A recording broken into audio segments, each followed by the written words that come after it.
Et tout d'abord, je suis très content. Vous savez, la dernière fois que j'ai joué un match de Navetan remonte à 30 ans. C'était en 87. Donc lorsque j'ai appris que les vétérans ont créé cette équipe Navetan, j'ai demandé qu'on m'établisse une licence que je vienne partager avec les anciens. Je pense d'ailleurs que dans le terrain, il n'y en a pas un seul contre qui j'ai joué en senior. Donc ça veut dire que quand je jouais en senior, il n'était pas... beaucoup d'entre eux ne jouaient pas encore en senior, ils jouaient peut-être en cadet. Mais en fait, ce qui était surtout important dans ça, c'est qu'avec cette équipe, souvent les cohésions et problèmes qu'on retrouve ailleurs, ou bien qu'on ne retrouve pas ailleurs, on va les retrouver ici. Parce qu'ici, ce n'est pas une équipe de quartier, ce n'est pas une équipe de zone, c'est une équipe qui regroupe pratiquement les anciens venant de tous les quartiers. Et également l'administration, c'est vraiment une bonne symbiose aujourd'hui de faire cette équipe et faire cette équipe Navetan. Je pense que tous les problèmes en tout cas qui devraient naître de ces Navetan peuvent aujourd'hui trouver solution avec l'encadrement et l'esprit qui anime cette équipe Navetan de Magui Tay. Bon, en fait, vous savez d'abord ce qu'il faut dire, vous savez le sport, c'est d'abord une affaire de jeunesse et quand on est en communion avec sa jeunesse, on ne peut pas ne pas aimer le sport. Donc ça, c'est d'abord la première chose. Le reste également, c'est vrai que par moment, avec le travail, on n'est pas tout le temps pratiquant, mais j'aime bien pratiquer le sport. Vous savez, ces derniers temps, pour préparer le match, tous les jours, j'allais à la corniche. Et je viens, je me mettais dans la masse, mais bon, c'est difficile peut-être en tant qu'autorité que les gens ne vous reconnaissent pas. Et quand ils vous reconnaissent, eux-mêmes, ils sont très contents que tu sois avec eux, que vous fassiez des mouvements. Donc c'est important. Ouais. Ah oui, nous, notre objectif, vraiment, nous, c'est participer. C'est d'abord ça, ce qui est important. Vraiment, on veut participer.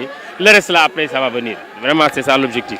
Et puis déjà, j'ai dit d'ailleurs que nous allons jouer, dans tous les cas de figure, la finale de la Coupe Mère. Donc ça, c'est clair, c'est net. Donc il y a deux possibilités. La première possibilité, c'est qu'on déclare qualifier d'office notre équipe. Il n'y a pas de problème. Bon, si les gens ne sont pas d'accord, je vais créer 2 Coupes Mères, comme ça on est qualifié d'office. Et l'autre équipe, on va tirer au sort l'équipe qui va venir contre nous. Oui, d'abord qu'ils sachent. Je pense que quand ils voient ceux qui sont là, qui sont leurs pères, parce qu'en fait, comme j'ai dit, moi quand je jouais au Navetan, ces gosses-là n'étaient pas encore nés. Donc ils ont l'âge de mes enfants. Donc je pense que quand nous sommes venus ici participer, ce n'est pas pour gagner, ce n'est pas pour vraiment montrer qu'on est des compétiteurs. C'est juste montrer que c'est le sport, c'est un fair play. Ils n'ont qu'à avoir ça dans la tête et puis je pense qu'une fois que ceci est dit, le problème ne se posera pas. waaw kontaan d'abord ci suñu participation xam nga man bi ma gëjee dugg ci terrain di football nawetaan boobaak léegi mat na fanweeri at ci Linguère gi 87 la woon donc boobu xale yu bëri nii juddooguñ déjà équipe bi nga xam ne bi moom laa doon football amul kenn ci ñoom ku ma ci football ak senior donc même ñoom sax bi may football senior boobu footballuñu senior donc li ñu ci jublu du dara lu mooy nawetaan fair play la nawetaan du ay xeexoo du ay xuloo donc lii am ci yeneen stade yi ba ñu koy aj ba ñu leen di amende ñun bu ñu góorgóorloo tuuti rek avec équipe bi déjà esprit boobu mën a génn parce que équipe bi du équipe bu koñ yëpp ñu la gaa yi jógee administration ñëw daje ci équipe bi donc loolu mooy li am solo donc ñoom tey gis nga fi équipe bi ñu jógee Marbat ñu jógee Yaakaar ñu jógee Déggoo ñu jógee ci équipe yëpp donc ça fa am solo donc man loolu moo tax ma poussé ne defal leen ma licence ma ñëw mais du pour compétition du pour wane leneen c'est uniquement ça te wax dëgg yàlla bi ñëwee aussi ñin fi fekk tamit loolu rek lañ fi daan parce que ñi fi nekk ñëpp yàgg nañoo fubaloon nañ ba aj suñuy crampon comme ni nga koy waxee donc boo fi ñëwaatee tey du pour montrer leneen c'est juste montrer aux jeunes que ne lii sport rek la